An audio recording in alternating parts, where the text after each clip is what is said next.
سبحان الذي أسرى بعبده ليلا من المسجد الحرام إلى المسجد الأقصى الذي باركنا حوله لنريه من آياتنا إنه هو السميع البصير. آمنت بالله صدق الله العظيم وبلغنا رسوله النبي الكريم الأمين ونحن على ذلك من الشاهدين والشاكرين والحمد لله رب العالمين. إن الله وملائكته يصلون على النبي يا أيها الذين آمنوا صلوا عليه وسلموا تسليما. درود پاک پڑھنا اللهم صل وسلم على سيدنا ومولانا محمد وعلى آله وصحبه سيدنا ومولانا محمد وبارك وسلم صلي عليه صلاة وسلام عليك يا سيدي يا رسول الله وعلى آلك وأصحابك يا سيدي يا حبيب الله. اللہ جل مجدہ کریم کی حمد و ثنا حضور نبی کریم رؤوف رحیم علیہ الصلوۃ والتسلیم کی دربار گہربار میں حجی درود و سلام عرض کرنے کے بعد انتہائی واجب الاحترام دوستوں، بزرگوں، ساتھیوں، ہم سب آج کی اس مبارک اور بابرکت محفل پاک میں جس کا عنوان جشن معراج النبی صلی اللہ علیہ وسلم ہے، حاضر ہیں. اللہ کریم ہماری حاضری کو قبول منظور فرمائے اور ہم سب کے یہاں بیٹھنا اللہ تعالیٰ قبول منظور فرمائے. ایک لمحے کو ڈھیروں نیکیوں میں تبدیل فرمائے. اللہ رب العزت کی ذات اس مبارک شب کا صدقہ ہمارے حال پر اپنا خاص فضل و کرم نازل فرمائے. عزیزان گرامی، معراج النبی صلی اللہ علیہ وسلم رسول اللہ صلی اللہ علیہ وسلم کی ذات کا عظیم معجزہ ہے. ہم جو غلام ہیں، حضور کی ذات کے نام لیوا ہیں، حضور ہمارے آقا ہیں، ہمارے مولا ہیں. ہر سال ہم اس معراج کو شب میں بیٹھ کر مناتے ہیں، جشن مناتے ہیں، خوشی کا اظہار کرتے ہیں، اپنے آقا کی باتیں سنتے ہیں، عظمتیں بیان کی جاتی ہیں ہر طرف. تو ذہنوں میں ایک سوال آتا ہے، معراج تو ایک مرتبہ ہوئی، حضور کی ذات تو مسجد حرام سے مسجد اقصیٰ اور پھر مسجد اقصیٰ سے آسمانوں کا خوبصورت سفر، جنت کی سیر اور جہنم کے مشاہدات اور دیگر مشاہدات کرتے ہوئے سدرۃ المنتہا اور پھر اس سے بھی آگے جہاں انسان کا تصور اور خیال نہیں جا سکتا، حضور کی ذات وہاں تک تشریف لے گئے. تو یہ تو ایک مرتبہ ہوا. غلام جو ہے وہ ہر سال جب یہ شب آتی ہے بیٹھ جاتے ہیں اور حضور کی ذات کا ذکر کرتے ہیں اور معراج کے بیانات ہوتے ہیں، حضور کی ذات کی اس عظیم سفر کی یاد بنائی جاتی ہے. تو دوستو، بات یہ ہے کہ ہم حضور کی ذات کے غلام ہیں اور جب آقا کو شان ملے، یہ عظمت ملے، کوئی رفعت اور بلندی ملے، تو وہ آقا کی شان ہے، وہ آقا کی عظمت ہے. غلام کی عظمت اور غلام کی شان یہ ہے کہ وہ پھر آقا کو ملنے والی اس عظمت اور شان کی یاد بنائے، اس کا ذکر کرے، دنیا کو بتائے، آنے والے زمانے میں لوگوں کو بتائے کہ جناب ہمارے آقا کی یہ شان ہے، یہ عظمت ہے. ہمارے آقا کی ذات جو ہے ایسا عظیم معجزہ ہمارے آقا کی ذات کے پاس ہے، تاریخ انسانیت میں، تاریخ نبوت میں کسی کے پاس نہیں. ہم قائد اعظم ڈے بھی مناتے ہیں، اپنی نوجوان نسل کو، بچوں کو بتاتے ہیں کہ قائد اعظم محمد جناح رحمۃ اللہ تعالیٰ علیہ کے ہم پر یہ احسان ہے، علامہ اقبال کے یہ احسان ہے. دیگر جو بھی ایام دنیا منا رہی ہے وہ بھی اسی سلسلے کی کڑی ہے، تاکہ آنے والی نسل کو تاریخ سے واقفیت ہو، اپنے موسموں سے واقف ہوں کہ ہمارے یہ محسن ہیں، ان لوگوں نے ہمارے ساتھ احسان والا معاملہ کیا. تو حضور علیہ السلام کی ذات کے احسانات اس کائنات میں ذرے ذرے پر ہیں، مسلمانوں پر بھی ہیں اور کفار مشرکین پر بھی ہیں. تو اسی لیے غلام بیٹھتا ہے اور غلام ہر سال یاد مناتا ہے. رسول اللہ صلی اللہ علیہ وسلم کی ذات ایک مرتبہ خطاب فرمایا اور غلام سامنے بیٹھے ہیں صحابہ، اور ان سے امتحان کے طور پر حضور کی ذات نے سوال فرمایا، اے میرے غلام مجھے بتاؤ من منکم دخل الجنہ۔ بڑا خوبصورت سوال ہے اور بڑا جواب بھی حسین ہے۔ ہمارے بیٹھنے کا اور کتنی دیر سے آپ حضرات بیٹھے ہیں کہ ہمارے ہاں 8 بجے کے بعد بھی سوا گھنٹہ ہو گیا، مزید بھی صاحب کچھ دیر آپ بیٹھیں گے، حضور کی ذات کی یاد میں باتیں سنیں گے، تو بیٹھنے کا کوئی نہ کوئی مقصد مدعا ہو، کوئی ہمیں کچھ ملے گا بھی کہ نہیں ملے گا۔ تو رسول اللہ صلی اللہ علیہ وسلم کی رات میں اپنے غلاموں سے صحابہ سے سوال کیا، جن غلاموں یہ بتاؤ من منکم دخل الجنہ، تم میں سے کون شخص ہے کہ جنت میں داخل ہوا ہے؟ سارے صحابہ، بڑے بڑے صحابہ خاموش بیٹھے ہیں۔ سیدنا عبداللہ بن عمر رضی اللہ تعالیٰ عنہما، جو سیدنا عمر بن خطاب کے شہزادے ہیں، بڑے جلیل القدر صحابی ہیں، وہ آپ کا بچپن مبارک ہے، چھوٹی عمر ہے، لیکن اللہ عزت کی ذات نے ان کے ذہن میں یہ بات القاء فرمائی کہ سارے صحابہ، سارے غلام خاموش ہیں، لیکن وہ چھوٹا بچہ عرض کرتا ہے آنا یا رسول اللہ، یا رسول اللہ میں جنت میں داخل ہوا ہوں۔ علماء نے لکھا سیدنا عمر بن خطاب رضی اللہ عنہ ذات نے اپنے چھوٹے بچے کی اس بات پر، اس جواب پر کہ سارے غلام بڑے بڑے صحابہ خاموش ہیں، یہ چھوٹا بچہ حضور کی بارگاہ ناز میں بیٹھ کر سوال کا کیسے جواب دیتا ہے، بڑا عجیب شخص ہے، یہ کیسے بولتا ہے، حضور کی بارگاہ میں بولتا ہے۔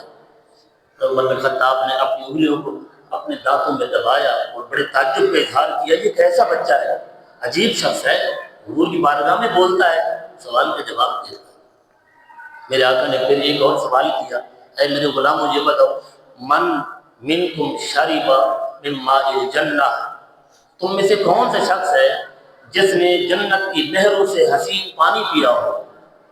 کوئی ایسا شخص ہے؟ امتحان کے طور پر سوال ہوا، سارے صحابہ خاموش ہیں۔ سیدنا عبداللہ بن عمر رضی اللہ تعالیٰ عنہ بچپن مبارک ہے، پھر بول اٹھے، عرض کیا آنا یا رسول اللہ، حضور میں آپ کا غلام جنت میں بھی داخل ہوا، جنت کی نہروں سے میں نے پانی بھی نوش کیا ہے۔ علماء نے لکھا حضرت عمر بن خطاب رضی اللہ تعالیٰ ابھی پہلی بات سے نکل نہیں پائے تھے، حیرت سے نکل نہیں پائے تھے کہ چھوٹا بچہ حضور کی بارگاہ میں بولے، جہاں بڑے بڑے علم والے صاحب عمل لوگ خاموش ہیں، یہ شخص، یہ بچہ بولتا ہے۔ پہلے تو انگلیاں اپنے دانتوں میں دبائی، اب اپنے ہاتھوں کو سر پر رکھتے افسوس کرتے ہوئے کہتے ہیں کیسا بچہ ہے جو حضور کی بارگاہ میں بولتا ہے اور سوال کا جواب دیتا ہے۔ پھر میرے آقا کریم علیہ السلام کہتے ہیں میرے بچے، ہر قول کی، ہر بات کی کوئی نہ کوئی حقیقت ہوتی ہے، تو نے جو بات کی ہے اس کی حقیقت کیا ہے؟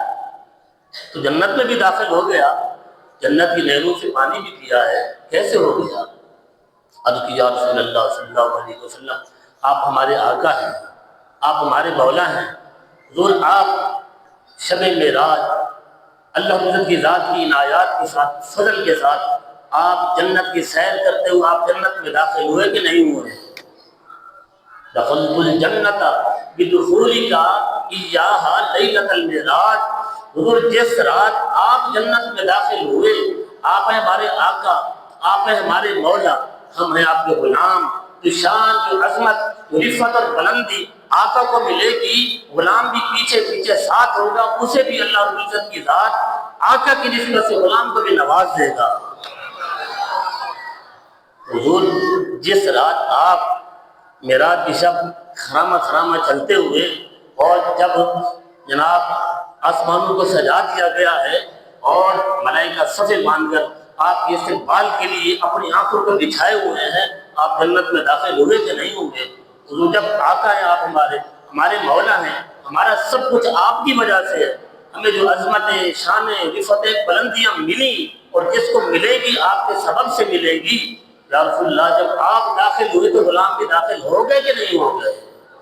حضور میں آپ کا غلام ہوں، اس لیے جب آپ داخل ہوئے پیچھے پیچھے آپ کو غلام بھی داخل ہو گئے۔ دوستو بزرگوں، اس لیے ہم بیٹھتے ہیں، ہر سال اس لیے بیٹھتے ہیں کہ جو آقا کو شانیں ملی ہیں، آقا کی نسبت سے، آقا کی غلامی سے، اللہ عزت کی ذات اس حصے سے ہمیں بھی عطا فرمائے گا۔ اور صاحب ظاہر ہے یہ جو بلندیوں کا، رفعتوں کا کہ عروج الکمال کا سفر ہے، اس میں امت کے لیے بہت کچھ رکھا ہوا ہے، بلکہ رسول اللہ صلی اللہ علیہ وسلم کی ذات مسجد حرام سے مسجد اقصی اور مسجد اقصی براق پر بیٹھتے ہوئے، تشریف فرما ہوتے ہوئے، بلندیوں کا سفر کرتے ہوئے، اور اس مقام پر پہنچے حضور کی ذات، جس مقام پر جا کر انسان اپنی ذات کو بھول جاتا ہے۔ دنیا میں آپ کسی بڑے شخص سے ملاقات کریں، جس سے چاہت ہو، آپ کی خواہش ہو، کسی وزیر سے، مشیر سے ملاقات ہو جائے، کسی دنیا کے بڑے ملک کے کسی صاحب اقتدار شخص سے بھی ملاقات ہو جائے، جب ملاقات ہوگی تو آپ اپنی ذات سے بھی بیگانہ ہوں گے۔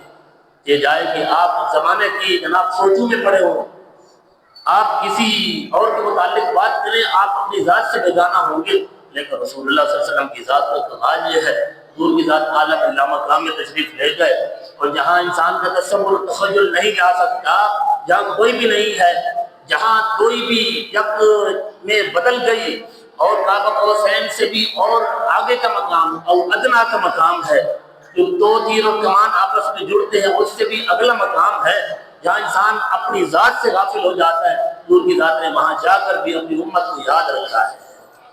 تو معراج میں ہمارے لیے بہت کچھ ہے، جہاں حضور علیہ السلام کی ذات کی بلندیوں کا سفر ہے، رفعتوں اور کمالات اس معراج کے اندر رکھے ہوئے ہیں۔ اللہ حضرت کی ذات نے اس معراج کے اندر ابتدائی طور پر آپ یہ بات سمجھ لیں، کائنات کے بڑے بڑے مسائل کا حل اس معراج کے واقعے کے اندر اللہ حضرت کی ذات نے رکھ چھوڑا ہے۔ جس کو کوئی خلش ہو، جو کوئی اعتراض کہ جناب پنڈورا کھولنا چاہے، جب اس معراج کی رات کی اس واقعے کے اندر غور کرے گا، اس کے سارے اعتراضات کا جواب اسی کے اندر مل جائے گا۔ اللہ حضرت کی ذات نے اپنے حبیب مکرم علیہ السلام کی ذات کو یہ معراج کا جب معجزہ دکھایا اور کرایا تو فرمایا سبحان الذی اسری، پاک ہے وہ ذات جو لے گئی ہے، سبحان الذی اسری بعبدہ، اپنے بندہ خاص کو لے کر گئی۔ بڑے معراج کی اس واقعے میں دوستو بڑے لطائف بھی ہیں اور تحائف بھی ہیں امت کے لیے۔ صاحب دائرے میں اس طرف جاؤں گا بھی نہیں، میں کچھ باتیں آپ ہم سب کی اصلاح کے لیے بھی عرض کروں گا۔ اس میں رسول اللہ صلی اللہ علیہ وسلم کی ذات کی عظمت و شان بھی ہوگی کہ رسول اللہ صلی اللہ علیہ وسلم کی ذات کو اللہ عزت کی ذات نے کیسی کیسی شانیں عطا فرمائی۔ جہاں اس معراج میں بڑے بڑے فیصلے ہو گئے کہ حضور علیہ السلام کی ذات کو بشر سمجھنے والے اس واقعے میں غور کریں تو بشریت بھی پیچھے ہے، اور پھر حضور کی ذات کو نورانیت تک شاید بھی محدود رکھنے والا ہو، نورانیت بھی پیچھے کھڑی ہوئی ہے۔ اس رات اللہ عزت کی ذات نے زمانے کو ایک اور چیز دکھائی کہ میرا محبوب جہاں بشر ہے وہاں نور بھی ہے، اور تم نور کی دنیا میں گم مت ہو جانا، بلکہ حقیقت کچھ اور ہے۔ کہیں بشریت محمدی نظر آ رہی ہے تو بشریت بھی ایسی کہ سارے بشر پیچھے، اور حضور علیہ السلام کی ذات سید البشر کی حیثیت سے بلندیوں کا سفر فرما رہے ہیں۔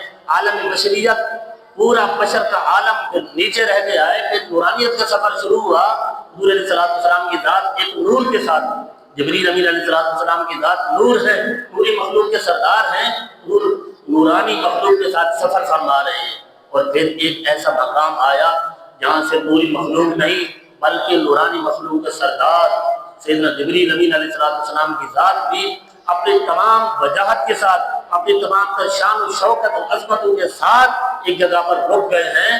حضور کی ذات فرمائے جبریل یہ کیسی دوستی ہے، یہ کیسا یارانہ ہے، تم خود آئے، تم نے خود بیدار کیا، تم نے خود میرے سامنے براق پیش کیا، تم خود مجھے لے گئے، تم مجھے مسجد اقصی میں لے گئے، میں نے نماز پڑھی، تم نے خود مجھے مصلی امامت پر کھڑا کیا، اور خود جناب پھر براق پر سوار کرا کے مجھے جناب آسمانوں کا سفر کرایا ہے، جنت کی سیر کے ساتھ ہو، جہنم کی مشاہدات کے ساتھ ہو۔ یہاں جب ایک اور مقام آ گیا ہے جس کے بعد جناب کسی کو کوئی پتہ نہیں ہے کہ کہاں جانا ہے، آگے کیا عالم ہے، کیا دنیا ہے، کیا فیصلے ہیں، کس ذات سے انسان کا اللہ کی ذات سے ملاقات کا جناب وہاں فیصلہ ہونے والا ہے۔ اے جبریل جب اجنبی جگہ آئی ہے تو مجھے چھوڑ رہا ہے، تو کیسا میرا ساتھی ہے، کیسا دوست ہے۔ دوست اس طرح تو نہیں ہوتے کہ جو لے آئیں، سارا سفر بھی کریں اور بیچ میں چھوڑ جائیں۔ وہ نورانی مخلوق کا جو سردار ہے وہ ہاتھ جوڑ کے کھڑا ہوا ہے، وہ عرض کر رہا ہے یا رسول اللہ صلی اللہ علیہ وسلم آگے میری ضرورت نہیں ہے، میری یہ حد ہے، یہ میری حد ہے، اس کے بعد میری حد ختم ہو جاتی ہے، اگر میں ایک بال کے برابر یا ایک قدم بھی آگے چلوں گا میرے سارے پر جل کر راکھ ہو جائیں گے۔ اور آگے آپ کے رب جانے، آپ جانے، اس لیے میں وہاں نہیں جا سکتا۔ اب یہاں دیکھیے جو بشر کی دنیا میں گھوما ہوا ہے، جو بشر کی رٹ رٹ لگا کر جناب ہمیں بتاتا ہے حضور کی ذات بشر ہے، قرآن نے کہہ دیا ہے، یا صرف نور سمجھنے والا، اللہ حضرت کی ذات نے ایک اور پردہ ہٹایا، ایک اور دروازہ کھولا، ایک اور جہان سے ہماری شناسائی فرمائی کہ تم نور اور بشر کی دنیا میں تم ہونے والے، تم نے میرے محبوب کی حقیقت کو جانا ہی نہیں ہے۔ جہاں بشر بھی نیچے، نور بھی نیچے ہے، اس کے بعد حقیقت محمدی کا آغاز ہوتا ہے۔ وہاں حضور وہاں تک گئے جہاں کسی کی رسائی نہیں۔ دوستو اللہ حضرت کی ذات نے اپنے حبیب علیہ السلام کی ذات کی ان تینوں شانوں کا مشاہدہ فرمایا کہ لوگوں یاد رکھو، دیکھو میرے حبیب کی عظمتیں اور شانیں کیا ہیں، کہ بشریت بھی پیچھے ہے، نورانیت بھی پیچھے ہے، حقیقت تمہارے سامنے عیاں ہو گئی، اور وہ حقیقت کیا ہے؟ انسانی ذہن میں، انسانی قلم میں یہ طاقت نہیں ہے کہ اس حقیقت کو آشکار کر سکے، اسے زمانے کو بتا سکے۔ تو اللہ تعالیٰ کی ذات نے اپنے حبیب مکرم علیہ السلام کی ذات کو سیر کرائی اور ایک حسین لفظ ارشاد فرمایا، سبحان الذی اسریٰ بعبدہ، پاک ہے وہ ذات جو اپنے حبیب کو، اپنے بندہ خاص کو سیر کروا رہا ہے، اور لیلم رات کے تھوڑے سے حصے میں، رات کا ایک تھوڑا حصہ اس طور پر ہے کہ جناب ساری کائنات کو منجمد کر دیا گیا۔ دوستو اس پر بھی ایک نقطہ علماء نے بیان فرمایا کہ رسول اللہ صلی اللہ علیہ وسلم کی ذات اس کائنات کی جان ہے، اس پوری کائنات کی جان حضور کی ذات ہے۔ حضور کی ذات کا وجود اس کائنات میں ہے تو یہ کائنات چل رہی ہے، جیسا کہ وجود کے اندر روح ہوتی ہے، جب تک وجود کے اندر روح رہے گی انسان زندہ ہے، وہ انسان ہے، وہ عمر ہے، بکر ہے، زید ہے، خالد ہے۔ اگر روح نکال دی جائے تو ہڈیوں کا ڈھانچہ ہے، تو اس کے اندر حرکت نہیں ہوتی، وہ بول نہیں سکتا، کچھ بھی نہیں کر سکتا۔ اللہ حضرت کی ذات نے فرمایا جس طرح انسان کے اندر سے روح نکال دی جائے تو خالی ہڈیوں کا ڈھانچہ ہے، ہم نے اپنے حبیب کو ذیلاً رات کے تھوڑے سے حصے میں اتنا بڑا سفر کرایا ہے، اور جب میرا حبیب لوٹا ہے تو کائنات پھر چل پڑی ہے، کائنات منجمد ہو گئی۔ حضور کی ذات واپس تشریف لائے اپنے بستر شریف پر، آپ دوبارہ تشریف لائے تو بستر مبارک گرم تھا، جس مبارک پانی سے وضو فرمایا تھا وضو بھی چل رہا تھا، جس دروازے مبارکہ سے حضور باہر تشریف لائے ان کی بھی ہل رہی تھی۔ تو یہ سارا سفر ہزاروں سال کا سفر ایک آن میں کیسے ہو گیا؟ دوستو اس وجہ سے کہ حضور کی ذات اس کائنات کی جان ہے، حضور کی ذات کو اس کائنات سے اٹھا کر بلندیوں کی طرف اللہ رب العزت کی ذات جب لے گیا، گویا کہ اس پوری کائنات کی جان اللہ رب العزت کی ذات نے اس پوری کائنات کی روح کو قبض کیا، اس لیے یہ وقت بالکل ٹھہر گیا۔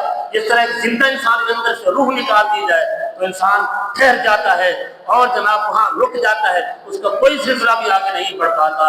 اسی طرح اللہ رب کی ذات نے اپنے حبیب کو معراج کے لیے سیر جب عالم لامکان کی فرمائی، کائنات کے اندر سے گویا کہ روح نکال دی گئی، جسم جناب یہ کائنات کے جسم ہڈیوں کا ڈھانچہ رہا، یہ ساکت اور جامد رہ گیا۔ یہ لیلن کے اندر بھی علماء نے یہ نقطہ بیان فرمایا ہے۔ اللہ کی ذات نے فرمایا بھی عبدہ، اپنے بندہ خاص کو، اس پر میں چند باتیں عرض کروں گا۔ اور بھی القابات تھے رسول اللہ صلی اللہ علیہ وسلم کی ذات میں، اللہ کی ذات یہاں فرما سکتا سبحان الذی اسریٰ برسولہ بنبیہ، یہ بڑے بڑے القابات حضور علیہ السلام کی ذات کی اللہ کی ذات نے یہ نہیں فرمایا، بلکہ جب اپنے حبیب کو اعلیٰ مقام پر بلایا اور شرف ملاقات بخشا تو فرمایا اے محبوب میں تجھے کون سے القاب سے یاد کروں، کس لقب سے مشرف فرماؤں؟ رسول اللہ صلی اللہ علیہ وسلم کی ذات نے عرض کی باری اللہ مجھے تیرا بندہ ہونے میں سب سے بڑا جناب سکون ملتا ہے، اے باری اللہ میں تیرا بندہ ہونا پسند کرتا ہوں۔ نبی اور رسول یہ بھی بہت بڑا اسٹیٹس ہے، بہت بڑا مقام اور مرتبہ ہے، لیکن تیری بارگاہ میں، تیری بارگاہ ناز کے اندر میں تیرا بندہ ہونے کو پسند کرتا ہوں۔ دوستو عبد عبد کا معنی ہے غلام اور عبد کا معنی ہے بندہ، اور پھر اس کی بہت سی اقسام علماء نے بیان فرمائی۔ عبد کی بہت سی قسمیں ہیں، بنیادی طور پر علماء نے 3 قسمیں بیان فرمائی، ایک ہے عبد عابد، ایک ہے عبد رقیق، ایک ہے عبد معزون۔ بھائی اس کی تھوڑی سی جناب ڈیفینیشن سن لیں، اور پھر میں حضور علیہ السلام کی ذات کیسے عبد ہیں اس کی طرف آؤں گا۔ عبد رقیق سے مراد وہ غلام ہوتا ہے جو اپنے مالک کے پورے قبضے میں ہو، اس سے بھاگ نہ سکے، اسے عبد رقیق کہا جاتا ہے۔ دوسری قسم ہے عبد عابد، اس کا مطلب ہے وہ غلام جو اپنے آقا سے بھاگ گیا ہو، نکل گیا ہو، اس کے ہاتھ سے چھوٹ گیا ہو۔ اور تیسری قسم ہے عبد معزون۔ عبد معزون وہ غلام ہوتا ہے جو آقا کو پسند ہو، اپنی قابلیت کی بنیاد پر، اپنی استعداد و صلاحیت کی بنیاد پر اس کا آقا کہے کہ تیرے اندر اتنی قابلیت ہے، اب جو کچھ میرا ہے وہ تیرا ہو گیا، اب تو کوئی کاروبار کرے تو میرے پیسوں سے کاروبار کرے، اور جو تو کاروبار کر رہا ہے گویا کہ میں کر رہا ہوں، اب تیرا لینا میرا لینا، تیرا دینا میرا دینا ہو گیا۔ اب وہ آقا اس سے خوش ہو کر اس کی صلاحیت اور قابلیت کی بنیاد پر اسے نواز رہا ہے، اس سے خوش ہے۔ دوستو علماء نے فرمایا عبد رقیق سے مراد ہم مسلمان ہیں، نیک صلحاء، نیک لوگ مسلمان، یہ عبد رقیق ہیں، یہ اپنے آقا اللہ رضا کی بارگاہ کے قبضے میں ہیں۔ اور ایک ہے عبد عابد، اس سے مراد کفار، مشرکین اور منافقین جو اپنے رب کریم کی بارگاہ ناز سے بھاگے ہوئے ہیں۔ اور عبد معزون سے مراد اللہ کے نیک بندے، صلحاء، اولیاء، اغواث، اقطاب، ان سے مراد وہ ہیں کہ اللہ رضا کی ذات نے جنہیں اختیارات دے رکھے ہیں، اور ان تمام بڑے صاحب مقام لوگوں میں سب سے اونچا اور بلند مقام رسول اللہ صلی اللہ علیہ وسلم کی ذات کا ہے۔ حضور کی ذات عبد معزون ہے، اس لیے اللہ رضا کی ذات نے پھر اپنے حبیب کی شان بیان فرمائی، محبوب اب آپ کا بولنا نہیں ہے، بلکہ آپ کا بولنا آپ کے رب کا بولنا ہے۔ وما ينطق عن الهوى ان هو الا وحی یوحی۔ اے زمانے کے لوگوں، میرے حبیب کی شان یہ ہے جب بولتا ہے خود نہیں بولتا بلکہ اللہ رضا کی ذات بولتا ہے۔ تو فرمایا اب میرے حبیب کا بولنا نہیں ہے بلکہ اللہ کا بولنا ہے۔ اور فرمایا محبوب جب تو کنکریاں اٹھا کر ہاتھوں میں لیتا ہے اور ان کنکریوں کو کفار کی طرف جب پھینکتا ہے، محبوب آپ کا پھینکنا ہمارا پھینکنا ہے، وما رمیت اذ رمیت ولکن اللہ رما۔ محبوب جو آپ نے کنکریاں پھینکی، آپ نے نہ پھینکی بلکہ اللہ رب العزت کی ذات نے پھینکی ہے۔ اب پھینکنا کنکریوں کا اللہ کے رسول کی ذات نے پھینکا ہے، لیکن فرمایا محبوب آپ کی شان یہ ہے آپ عبد تو ہیں، عبد یہ بھی ہے، عبد مشرکین بھی ہے، عبد منافقین بھی ہے، عبد غوث بھی ہے، عبد صحابی بھی ہے، وہ سارے عبد اپنی جگہ پر، لیکن تو جیسا عبد ہے ایسا عبد زمانے میں کوئی نہیں ہے۔ اس لیے فرمایا فلا وربک، محبوب تیرے رب کی قسم ہے۔ اللہ کی ذات یہ فرما سکتا تھا اے لوگوں اس زمانے کی قسم ہے، اس زمانے کے رب کی قسم ہے، اور بیت اللہ شریف کے رب کی قسم ہے، اور عرب کے رب کی قسم ہے، عجم کے رب کی قسم ہے، موسیٰ کے رب کی قسم ہے۔ فرمایا سارے اپنی جگہ پر ہیں محبوب، لیکن جیسا تیرا رب ہونے میں مزہ ہے ایسا کسی کے رب ہونے میں مزہ ہی نہیں ہے۔ میں جیسا تو عبد ہے ایسا کوئی عبد نہیں ہے۔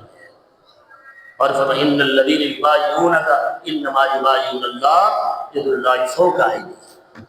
فرمایا یہ لوگ جو آپ کے دست مبارک پر ہاتھ رکھ کے بیعت کر رہے ہیں، سیدنا عثمان غنی رضی اللہ تعالیٰ کو بدلہ لیں گے کفار و مشرکین سے اگر انہیں شہید کر دیا، محبوب جو یہ ہاتھ پر ہاتھ رکھ رہے ہیں، اس ہاتھ کے اوپر، ان تمام ہاتھوں کے اوپر پھر آپ کا ہاتھ ہے، آپ کے ہاتھ کے اوپر ید اللہ فوق ایدیہم، ان سارے ہاتھوں کے اوپر آپ کا ہاتھ، پھر آپ کے ہاتھ کے اوپر اللہ کا ہاتھ ہے۔ لینا دینا، کاروبار کرنا، اطاعت کرنا، محبت کرنا، حضور کی ذات کی شان بیان کرنا، سب اللہ کی ذات کا ہے۔ فرمایا من یطیع الرسول فقد اطاع اللہ، جس نے رسول اللہ صلی اللہ علیہ وسلم کی اطاعت کر لی گویا کہ اس نے اللہ کی اطاعت کر لی۔ یہ عبد ہونا دوسروں کا عبد ہونا اور ہے، حضور کی ذات کا عبد ہونا اور ہے۔ اللہ کی ذات دوسروں کا عبد کہتا ہے اور عبد کہہ کے جناب آگے کلام بڑھا دیتا ہے، لیکن جب اپنے حبیب کی باری آتی ہے وہاں انداز بدلتا ہے۔ وَإِن كُنتُمْ فِي رَيْبٍ مِّمَّا نَزَّلْنَا عَلَىٰ عَبْدِنَا، فرمایا یہ سارے عبد ہیں محبوب، لیکن لوگوں اگر تمہیں قرآن کریم کے متعلق کوئی شک ہے کہ اللہ کا کلام نہیں ہے، وہ کلام جو ہم نے اپنے بندے خاص پر، باقی سارے بندے ہیں عباد الرحمن، رحمان کے بندے، اور دیگر جگہوں پر اللہ کی ذات نے اپنے بندوں کے متعلق عباد کا استعمال فرمایا، لیکن جب اپنے حبیب کی باری آتی فرمایا عبدنا، ہمارا عبد، تبارک الذی نزل الفرقان علی عبدہ، اب ساری نسبت عبد کی اللہ کی ذات نے اپنی ذات کی طرف فرما دی ہے۔ تو عبد ہونے میں فرق ہے، بشر ہونے میں فرق ہے۔ تو یہ بھی جناب اس واقعے سے، اس واقعہ معراج سے اللہ کی ذات نے اس کو واضح فرما دیا۔ تو یہ عبد کی تھوڑی سی تفسیر تھی۔ اللہ کی ذات نے فرمایا کہ عبدی لیلا من المسجد الحرام الى المسجد الاقصی، مسجد حرام سے مسجد اقصی کی طرف ہم لے گئے اپنے حبیب مکرم علیہ السلام کی ذات کو۔ کیوں لے گئے یہ سمجھنے کی ضرورت ہے۔ یہ سب سے اہم نقطہ ہے دوستو، جس کے اندر جناب ہمیں پتہ چلے گا کہ یہ سارا سفر اتنا عظیم معجزہ رسول اللہ صلی اللہ علیہ وسلم کی ذات کا سب سے بڑا معجزہ قرآن کے بعد سب سے بڑا معجزہ معراج شریف ہے۔ تو کیوں ہوا، اس کے مقاصد کیا ہیں دوستو؟ رسول اللہ صلی اللہ علیہ وسلم کی ذات کو اللہ کی ذات نے فرمایا محبوب ہم نے آپ کو نبی مکرم بنا کر اس کائنات میں بھیجا ہے، لوگوں کو تبلیغ فرمائی ہے۔ حضور کی ذات نے اعلان نبوت فرما دیا، جیسے اعلان نبوت فرمایا عرب دشمن ہو گیا۔ اب عرب جو ہے انکار کرنے لگ گیا ہے کہ آپ کو ہم اللہ کا نبی نہیں مانتے، قرآن کو اللہ کا کلام نہیں مانتے۔ اور رسول اللہ صلی اللہ علیہ وسلم کی ذات اپنی ذمہ داری کو نبھانے کے لیے جناب بہت آگے چلے گئے اور اپنا سب کچھ جناب اللہ کی بارگاہ میں قربان کر دیا۔ اور کچھ ساتھی بھی ہیں رسول اللہ صلی اللہ علیہ وسلم کی ذات کی اس تبلیغ میں، بالخصوص سیدہ طیبہ خدیجہ کبریٰ رضی اللہ تعالیٰ عنہا، آپ کا ساتھ آپ نے جو قربانیاں دی رسول اللہ صلی اللہ علیہ وسلم کی ذات کی بارگاہ میں سب کچھ لوٹا دیا، کیونکہ آپ کی ذات سیدہ پاک رضی اللہ تعالیٰ عنہ کی ذات عرب کی بڑے تاجروں میں آپ کو شمار ہوتا تھا، جمال تھا سارا حضور کی ذات کے قدموں میں نچھاور کر دیا۔ اب معاملہ یہ ہوا کہ دین آگے بڑھ رہا ہے، لیکن سیدہ پاک رضی اللہ تعالیٰ عنہ کی ذات کا وصال ہو گیا۔ اب یہ غم رسول اللہ صلی اللہ علیہ وسلم کی ذات کے قلب اطہر پر طاری ہوا۔ اور ایک اور شخصیت سیدنا ابو طالب، وہ رسول اللہ صلی اللہ علیہ وسلم کی ذات کی مددگار کے طور پر اور دفاعی جو محاذ تھا انہوں نے اپنایا ہوا ہے۔ رسول اللہ صلی اللہ علیہ وسلم کی ذات کی بارگاہ کی طرف کفار مشرکین آتے ہیں اور حضور کی ذات کو نقصان پہنچانا چاہتے ہیں، سیدنا ابو طالب کے جو سردار ہیں انہیں روکتے ہیں۔ اب یہ شفیق اور مہربان چچا ان کا بھی انتقال ہو گیا، یکے بعد دیگر یہ دو انتقال ہو گئے، اور یہ دو بظاہر دنیا کے اسباب اللہ کی ذات نے اپنے حبیب سے واپس لے لیے۔ ان چیزوں میں ہمارے لیے سبق بھی بہت ہے، سبق بھی بہت ہے کہ صبر کیسے کرنا ہے اور دنیا زندگی کو آگے کیسے بڑھانا ہے۔ کسی کے چلے جانے سے انسان چلا نہیں جاتا، کیسے پھر حوصلے کے ساتھ آگے بڑھنا ہے۔ رسول اللہ صلی اللہ علیہ وسلم کے قلب اطہر پر غم کی کیفیت ہے، ملال ہے۔ اور پھر شیب ابی طالب میں رسول اللہ صلی اللہ علیہ وسلم کی ذات کا 3 سال تک مکمل بائیکاٹ کر دیا گیا۔ صرف ابو جہل، ابو لہب، عتبہ شیبہ نہیں بلکہ پورے عرب نے، وہ مشرکین ہیں، منافقین ہیں، کفار، سب نے بائیکاٹ، سوشل بائیکاٹ کر دیا گیا۔ اور ایک وادی ہے شیب ابی طالب، اس کے اندر رسول اللہ صلی اللہ علیہ وسلم کی ذات کو معصور کر دیا گیا ہے، پورے خاندان کے ساتھ حضور کی ذات کے پر ایمان لانے والے غلاموں کے ساتھ حضور کی ذات کو معصور کر دیا گیا۔ اور وہ 3 سال بڑے کٹھن سال تھے دوستو، ویسے سال تھے کہ جس کے اندر یہ جناب کہتا ہے کہ کوئی چیز اندر نہیں جانے پائے، کوئی رشتہ داری رکھے گا اس سے بھی دشمنی ہے، حتیٰ کہ پانی بھی اندر نہ جانے پائے، کوئی جناب گندوں کے ذخیرہ ہے وہ بھی نہ جانے پائے۔ اب صحابہ کرام کا معاملہ یہ ہوا، جو دن آگے بیتتے گئے ذخیرہ تھا وہ ختم ہو گیا، حتیٰ کہ نوبت یہاں تک آئی صحابہ نے اپنی زندگی کی بقا کے لیے درختوں کے پتے پر بھی گزارے فرمائے ہیں۔ یہ دین اتنا آسانی سے نہیں آئے دوستو، یہ قربانیاں دین میں پڑھے تو صحیح کلیجے منہ کو آتے ہیں کہ کیسے یہ دین کن کن وادیوں سے، کن کن جناب آگ کی بٹھیوں سے اور غاروں سے نکل کر دین ایک خوبصورت صاف و شفاف و اجلا ہو کر ہماری طرف آیا ہے۔ ہم سکون کے ساتھ بیٹھے ہیں کہ ان کی قربانی ہے، شیب ابی طالب نے رسول اللہ صلی اللہ علیہ وسلم کی ذات کی، حضور کی ذات کے گھرانے کی غلاموں کی قربانیاں ہیں، تب دین آیا ہے۔ اور پھر یہ سلسلہ، اور پھر حضور کی ذات نے جب دیکھا کہ مکہ کے اندر تبلیغ کے جو اثرات ہیں وہ کم ہیں اور آگے بڑھنے کے جو سلسلے ہیں وہ بھی کم ہیں، رسول اللہ صلی اللہ علیہ وسلم کی ذات نے طائف کی طرف رخ فرمایا کہ شاید وہاں کے لوگ ایمان لے آئیں اور ہمارا ساتھ دیں۔ حضور کی ذات وہاں تشریف لے گئے، وہاں کے ماحول کا بھی آپ کو علم ہے، وہاں کیا کیا گیا، وہاں کے بڑے بڑے سرداروں نے حضور کی ذات کے ساتھ کیا سلوک کیا، حتیٰ کہ عباس اور بدماش قسم کے لڑکے ہمارے لڑکوں کو حضور کی ذات کے پیچھے لگایا، انہیں پتھر مارے، رسول اللہ صلی اللہ علیہ وسلم کی ذات کے جسم ادھر جو ہے لوڈھان ہوا۔ یہ سارے سلسلے یہ سبب بن رہے ہیں معراج کا، یہ عروج کا، یہ کمال کا۔ زندگی میں تکلیفیں آئیں، پریشانی آئے، اپنوں کی طرف غیروں کی طرف سے آپ اپنے آپ کو ثابت قدم رکھیے، یہ رسول اللہ صلی اللہ علیہ وسلم کی ذات کے معراج سے سبق ملا ہے۔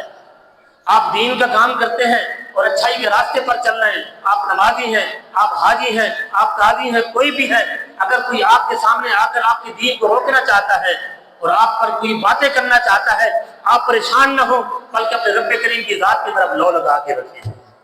رسول اللہ صلی اللہ علیہ وسلم کی ذات نے یہی کیا۔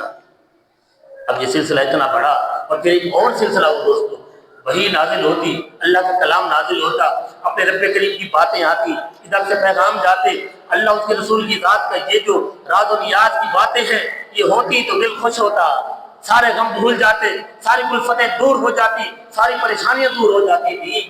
وہی کا سلسلہ بھی بند ہو گیا۔ جب وہی کا سلسلہ بند ہو گیا تو آتے جاتے کفار یہ آ کے تانا مارتے کہ اے محمد صلی اللہ علیہ وسلم تمہارے رب کی طرف سے کوئی پیغام آیا کہ نہیں آیا؟ سارے تانا مارنے لگے۔ رسول اللہ صلی اللہ علیہ وسلم کی ذات کے قلب اطہر پر یہ بات گراں گزرتی۔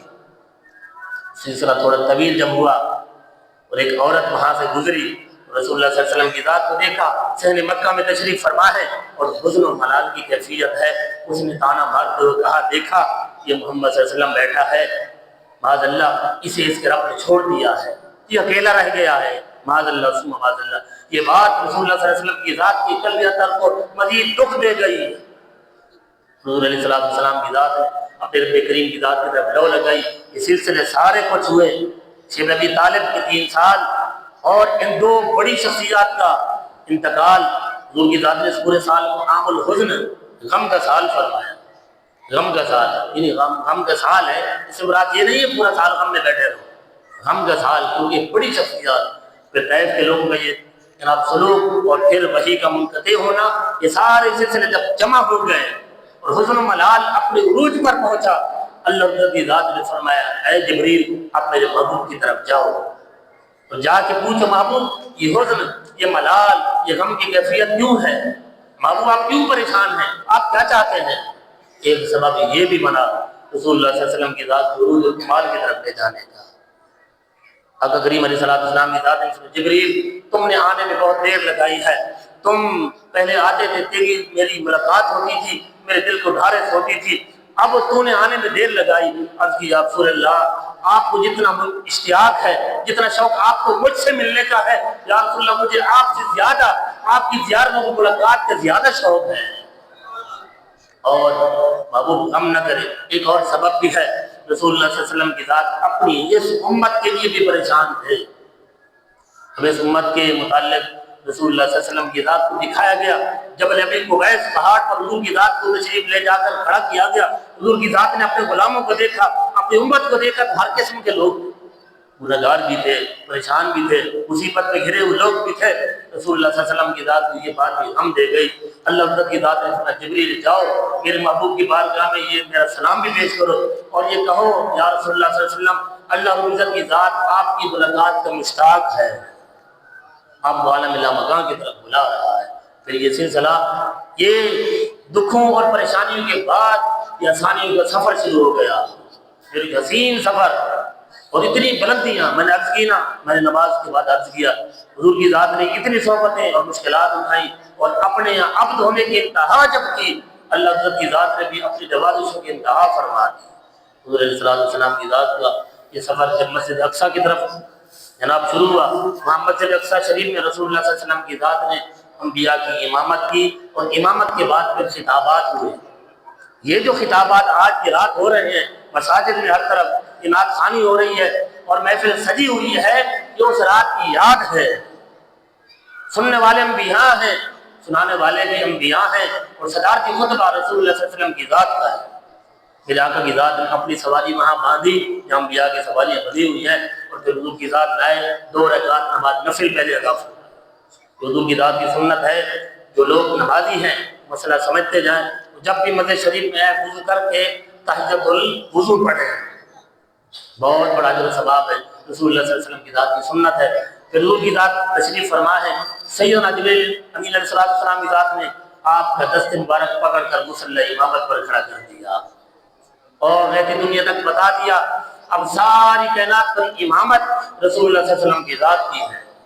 اب سیدنا ابراہیم علیہ السلام کی ذات کے زمانہ بھی ختم، سیدنا آدم علیہ السلام کی ذات کے زمانہ بھی ختم، موسیٰ علیہ السلام کی ذات کا جاہ و جلال بھی، عیسیٰ علیہ السلام کی ذات کا کمال بھی، یوسف علیہ السلام کی ذات کا حسن و جمال بھی، سب دور ختم ہوئے، اب رسول اللہ صلی اللہ علیہ وسلم کی ذات کا زمانہ شروع ہو گیا ہے۔ حضور کی ذات نے امامت فرمائی، اس کے بعد خطابات کا سلسلہ ہوا۔ رسول اللہ صلی اللہ علیہ وسلم کی ذات کے خطاب تمام انبیاء کے خطابات سے بالکل جدا، انوکھا اور نرالا تھا۔ سیدنا ابراہیم علیہ السلام نے خطاب فرمایا، اپنی شان بیان کی کہ اے گروہ انبیاء، اللہ عزت کی ذات نے مجھے اپنا خلیل بنایا، خلیل اللہ بنایا۔ موسیٰ علیہ السلام نے خطاب فرمایا، گروہ انبیاء، اللہ عزت کی ذات نے مجھے کلیم اللہ بنایا ہے۔ عیسیٰ علیہ السلام کی ذات کی باری آئی، فرمایا گروہ انبیاء، اللہ عزت کی ذات نے مجھے روح اللہ بنایا ہے۔ اب صدارتی خطبہ رسول اللہ صلی اللہ علیہ وسلم کی ذات کا تھا۔ اللہ کے رسول کی ذات نے اپنی شان بیان فرمائی، اللہ عزت کی ذات نے مجھے شان اور عظمت بیان فرمائی۔ پھر ایک خطاب کے اندر اس امت کو یاد رکھا، ان غلاموں کو یاد رکھا اور فرمایا الحمدللہ الذی، رسول اللہ صلی اللہ علیہ وسلم کی ذات کو خطبہ دے کے اس امت کو، اس غمزدہ امت کو مسجد اقصی میں گروہ انبیاء میں یاد رکھا ہے۔ الحمدللہ الذی جعل امتی خیر امت اخرجت للناس، فرمایا ساری تعریف اللہ کی ذات کی ہے جس نے میری امت کو یہ مقام اور مرتبہ عطا فرمایا، اسے خیر امم بنایا۔ جیسے مجھے گروہ انبیاء میں سب سے بہترین بنایا، میری امت کو بھی تمام امتوں میں سب سے بہترین امت بنایا۔ یہ حضور کی ذات نے وہاں غلاموں کو یاد رکھا، وجعل امتی امۃ وسطا، فرمایا گروہ انبیاء، اللہ کی ذات نے میری امت کو امت وسط بنایا ہے۔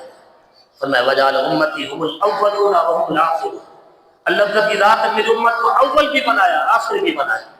آنے میں سب سے آخر میں ہے، لیکن جنت میں داخلے میں سب سے پہلے جنت میں داخل ہو جائیں گے۔ یہ حضور کی ذات کا انوکھا نرالا خطاب جہاں امت کو یاد کرنا۔ پھر اگلا سفر شروع ہوا، آسمانوں کا سفر ہوا، اور رسول اللہ صلی اللہ علیہ وسلم کی ذات وہاں تشریف فرما کر اللہ عزت کی بارگاہ سے لائے گیا۔ بس اختتامی باتیں ہیں، رسول اللہ صلی اللہ علیہ وسلم کی ذات نے وہاں بھی اپنی امت کو یاد فرمایا۔ اللہ عزت کی ذات نے نماز کا تحفہ عطا فرمایا۔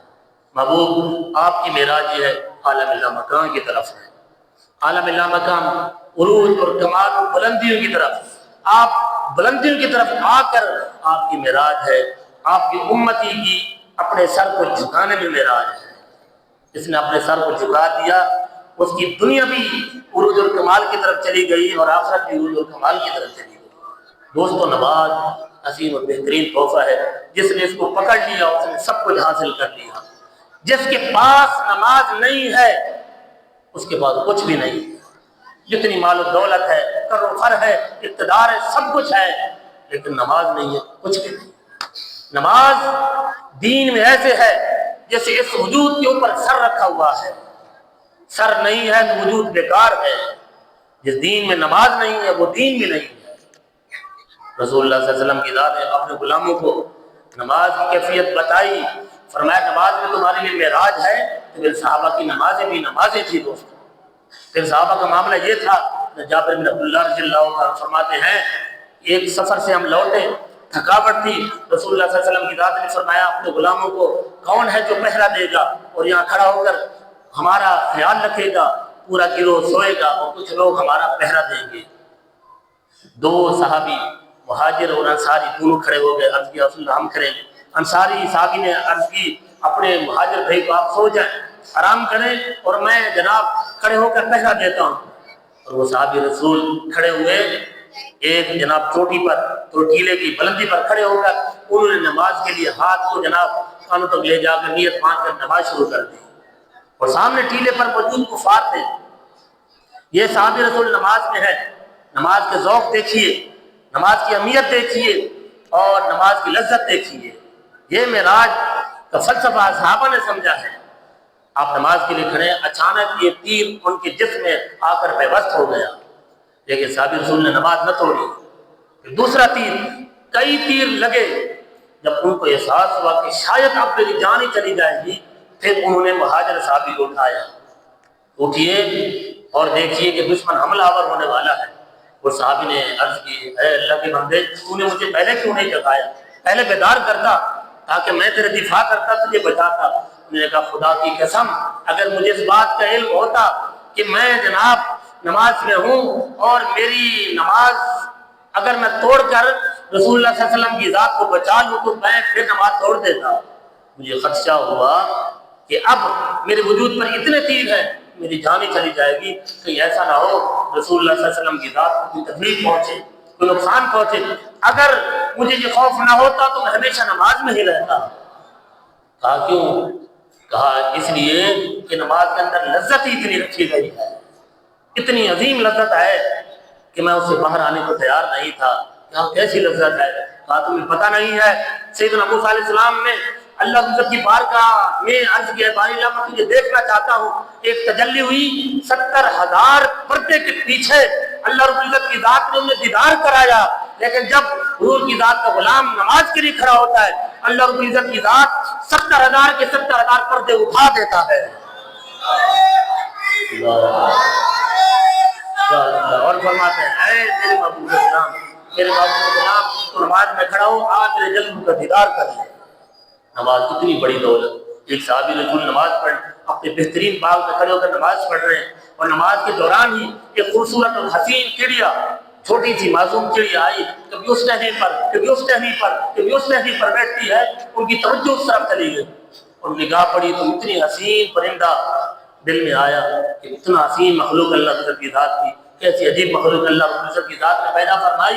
دوران نماز ان کے خیال اس طرف گیا اور پھر وہ بھول گئے کہ میں کتنی رکعتیں پڑھ چکا ہوں، اور نماز سے فارغ ہوئے، جس طرف ان کا دھیان گیا، انہوں نے غور و فکر کیا کہ مسئلہ ہے کہ غور و فکر کو اگر رکعتیں بھول جائیں، غور و فکر کرو، جس طرف ذہن جناب زیادہ مائل اسی طرف چلے جاؤ۔ تو جب انہوں نے نماز مکمل کی، رسول اللہ صلی اللہ علیہ وسلم کی بارگاہ ناز میں حاضر ہوئی، عرض کی یا رسول اللہ یہ قیمتی باغ ہے، یہ قیمتی باغ، یہ سارا کا سارا یا رسول اللہ میں اللہ کی بارگاہ میں صدقہ کرتا ہوں۔ فرمایا کیوں؟ تجھے محبت نہیں ہے؟ عرض کی اس باغ سے بڑی محبت ہے، لیکن اس باغ نے اور اس باغ کی ٹہنی پر بیٹھنے والی چڑیاں نے مجھے اپنے رب کریم کی ذات کی یاد سے، عبادت سے، نماز سے غافل کر دیا ہے۔ جو چیز اللہ رب العزت کی ذات کی یاد سے غافل کر دے اسے اپنے پاس رکھنا میں دوبارہ ہی نہیں کرتا۔ نماز اتنی بڑی دولت ہے، جسے سمجھ آ گئی، جسے لذت آ گئی، اس نے سب کچھ قربان کیا، نماز نہ چھوڑی۔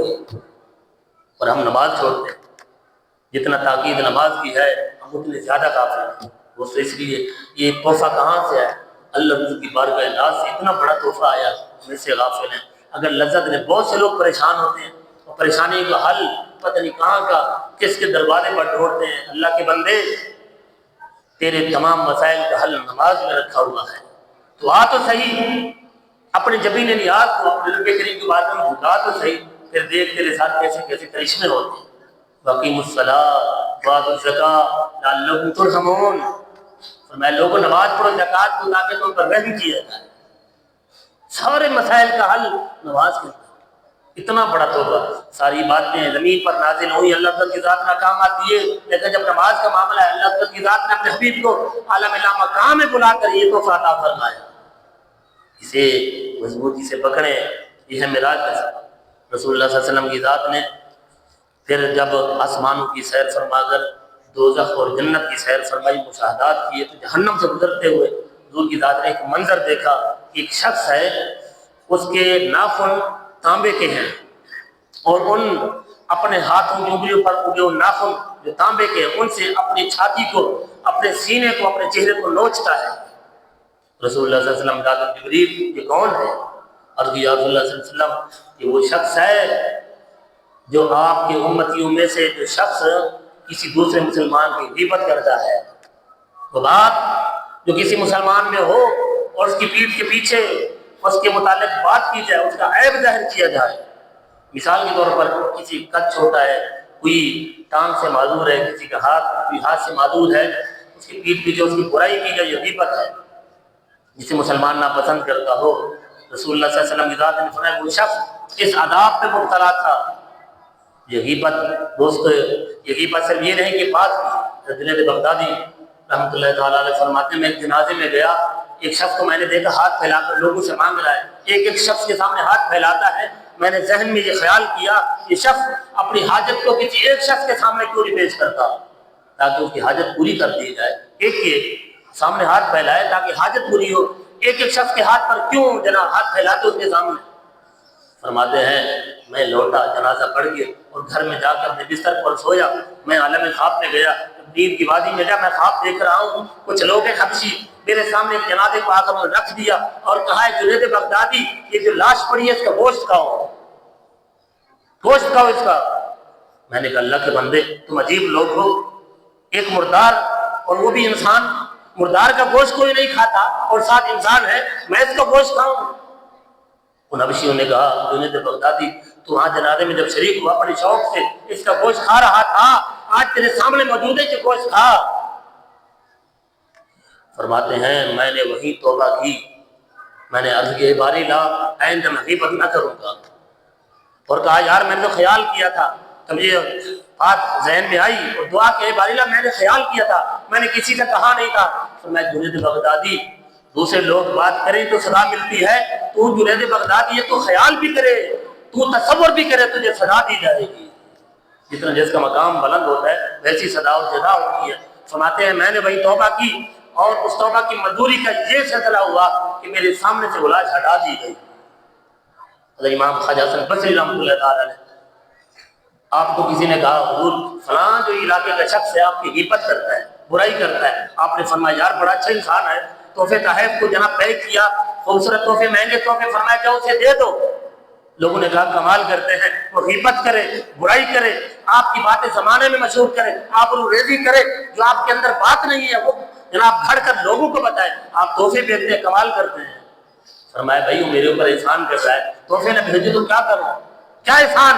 فرمایا جب وہ غیبت کرتا ہے اپنی نیکیاں میرے اعمال نامے میں داخل کرتا ہے، میری برائیاں اپنے اعمال نامے میں داخل کرتا ہے، جو مجھے اپنی نیکیاں دے دے، اتنی محنت سے فجر میں اٹھے، ٹھنڈے پانی یخ پانی سے وضو کرے، ٹھنڈی یخ سردی میں آ کر مسجد میں آئے، یہ کوئی آسان کام ہے؟ اس نے اپنے نیکیاں اپنے اعمال نامے سے نکال کر میرے اعمال نامے میں جمع کر دی ہیں، احسان تو کیا ہے، احسان کا بدلہ ہی تو دے رہا ہوں، کیا کر رہا ہوں؟ رسول اللہ صلی اللہ علیہ وسلم کی ذات نے فرمایا ایسے ہوتا ہے معاملہ۔